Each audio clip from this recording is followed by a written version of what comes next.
बंदी छोड़ सदगुरु रामपाल जी भगवान जी की जय हो।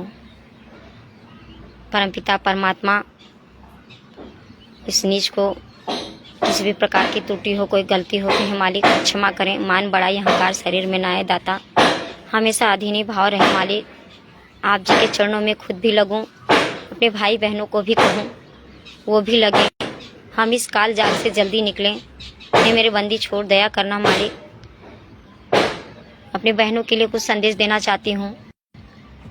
अभी कुछ घंटों पहले एक आश्रम से जुड़ी एक बहन मिली जो काफ़ी पुरानी थी थोड़ी सी, लेकिन चर्चा के दौरान मालिक से की दया से हमें ये पता चला कि उनके साथ कुछ ज़बरदस्ती आश्रमों द्वारा किया जा रहा है।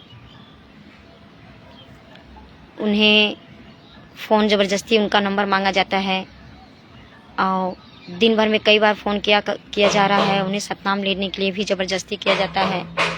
फ़ोन पे फ़ोन बुलाया जाता है। वो लोग कहते हैं कि ठीक है चलिए हम आते हैं, फिर भी उन्हें आकर घर पे साथ में लेकर रुक जाते हैं। ऐसे कुछ हैं भगत भाई और कोऑर्डिनेटर, गाली भी देते हैं। घर पे आकर अभी तभी भी बोलते हैं।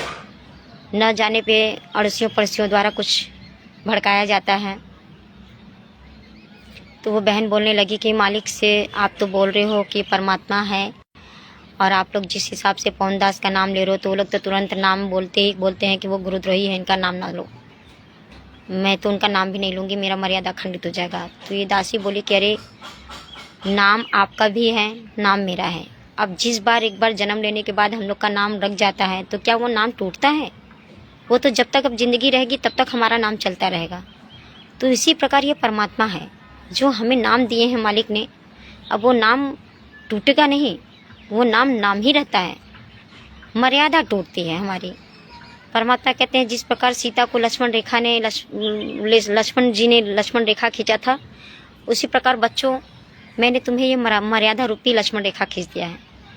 हाथी पे बैठा दिया। आप हाथी से उतरोगे तो जो कुत्ते रूपी दूत हैं वो हमें काटेंगे ही काटेंगे। तो उसी प्रकार ये जो मर्यादाएं होती हैं वो टूटती हैं। तो दासी ने उनसे ये भी कहा कि आप बताओ बहन कि मान लो कि आप कैंसर की मरीज हो या शुगर की मरीज हो। अगर आप हॉस्पिटल में गई, वहाँ से आपको डॉक्टर ने दवा दिया, आप दवा लाकर खूंटी पे टांग दो तो क्या आपके शरीर में काम करेगा? आप उस दवा को जब तक 3 टाइम बनाकर खाओगी नहीं, उसके साथ जो डॉक्टर ने परहेज़ बताया उसको आप जब तक लोगी नहीं तब तक वो आपको कोई लाभ नहीं पहुंचाएगा। वो आपको आराम ही नहीं पड़ेगा, आप तड़पोगी। फिर भी आपके परिवार वाले उसके साथ ज़बरदस्ती करते हैं कि थोड़ा सा खा लो, थोड़ी सी खा लो, हिम्मत बना के। उसमें हमें बहुत हिम्मत बांधनी पड़ती है। तो हम कड़वा दवा खाते हैं तब हमें लाभ मिलता है। तो यही तो बात हमारे परमात्मा ने अपने सत्संग में भी कहा है कि बच्चों जब तुम्हारी भक्ति में रुचि ना बने, तुम्हें थोड़ी सी तकलीफ महसूस होने लगे, तो जिस प्रकार कड़वा दवा खाया जाता है उसी प्रकार आपको न चाहते हुए भी ये सत्संगत, ये मंत्र, ये 3 टाइम की आरती ज़बरदस्ती करनी है। रुचि ना बने तो भी आप ज़बरदस्ती करो, क्योंकि ज़बरदस्ती करने से ही हटेगा। तो वो बहन बोली कि ठीक है बहन, ये इतना तक तो ठीक है, लेकिन आप लोग बोल रहे हो कि पवन का वीडियो देखो, साथ संगति से जुड़ जाओ। तो ये साथ संगति क्या है? इसमें गुरुद्रोही तो पवन है। पवन परमात्मा एक में नहीं 3 में 2 में बोले हैं। तो मुझे इसका कुछ बुद्धि नहीं समझ में आया। तो दासी ने सिर्फ उनको सरल भाषा में यही कहा कि जिस प्रकार एक बाप होता है उसके 2 बेटे होते हैं, एक लायक निकलता है तो एक नालायक निकलता है। तो बेटा नालायक है जो या लायक हो, वो बाप और बेटा समझे कि वो लायक है या नहीं है। वो बाप किस वजह से उसको डांट रहा है, उसको किस गुनाह के लिए डांट रहा है, या उसको किस फूलों की तरह सुरक्षा रखने के लिए कर रहा है, उससे आत्मा का एक मिलन के साथ उसके साथ हो रहा है। हो सकता है कि गांव के सभी लोग उसके पीछे पड़े हों, उसको मारने की चेष्टा कर रहे हों, तो बाप अपनी छाया में उसको छिपाकर उन लोग के सामने उन लोग की भाषा बोल रहा है। इस तरह करके बच्चे को अपने सेफ्टी बना रहा है।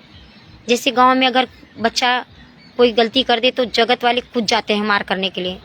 तो भाई उसको सेफ्टी बनाने के लिए वो उन सब से यही कहता है कि हाँ मेरा भी बेटा गलत है, उसे मैं मारूंगा। उसके सामने 2-4 थप्पड़ भी मारता है अपने बच्चे को, ताकि जो ज़्यादा चोट लगने वाला होता है उससे वो बच जाता है।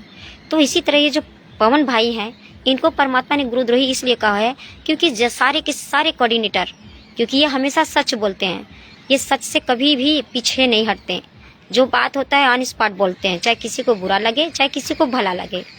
तो इस हिसाब से जो कोऑर्डिनेटर हैं ये सोचते हैं कि अब तो ये तो मेरा धंधा बंद कर देगा, सब सच बोल रहा है, भगत जल्दी आएंगे नहीं, नाम लेंगे नहीं, दान देगा नहीं, क्योंकि सब गुरु को दान देंगे। अब वर्तमान में परमात्मा गुरु जेल में बैठे हैं, तो दान जब भगत देंगे नहीं तो इनकी आगे की कैसे चलेगी, आगे की कैसे चलेगी भाई, जब हम भक्ते उन्हें दान नहीं देंगे। अब परमात्मा ने कह रहा है सिर्फ अपने गुरु को दान देना। तो इस चीज़ को जब हम समझ जाएंगे तो हम तो दान देंगे नहीं। और आज हम लोग नहीं देते अपना दान, हम सिर्फ परमात्मा के नाम से अपने घर पे रखते हैं, मालिक जब आएंगे तो उनको देंगे, इस चीज़ को सोच कर रखते हैं। फिर भगवान है, वो हमारा परमात्मा है, भगवान को दान की क्या जरूरत है, भगवान पूरे ब्रह्मांड को खिला रहा है, पूरी सृष्टि को चला रहा है, वो परमात्मा की मौज हमसे कब ले। लेकिन हमारा फर्ज बनता है कि गुरु रूप में परमात्मा को हम अपने घर पे रख रहे हैं, और आप लोग कोऑर्डिनेटरों को दे रहे हो, वो पैसा उस जगह पहुंच नहीं रहा है, रास्ते में दूत उसको खा जा रहे हैं, तो आपका पैसा सही जगह जा ही नहीं रहा है। आप अपने बच्चे को पैसा लगा दिया, 10,000 का मनी ऑर्डर पोस्ट कर दिया, बीच में पैसा किसी ने खा गया, आपके लड़के को मिला ही नहीं, तो आपका लड़का कहेगा ना कि पैसा नहीं आया। उसी तरह ये परमात्मा है, आपका दान जो आप लोग दे रहे हो ना, बीच में उड़ा दिया जा रहा है। कहीं आर्य समाजी द्वारा प्लॉट बनाने में उड़ रहा है, तो कहीं डेकोरेशन में उड़ रहा है, तो कहीं भंडारे में उड़ रहा है, पाखंड पूजा के भरिया जो इस समय अयोध्या में बीच में चला था, ऐसे आप लोग के दान के पैसे का कुपात्र रूप में गलत जगह यूज कर करके सारा सत्यानाश कर्म बिगाड़ा जा रहा है। तो बहन बोली कि ये तो आप सही बोल रहे हो बहन।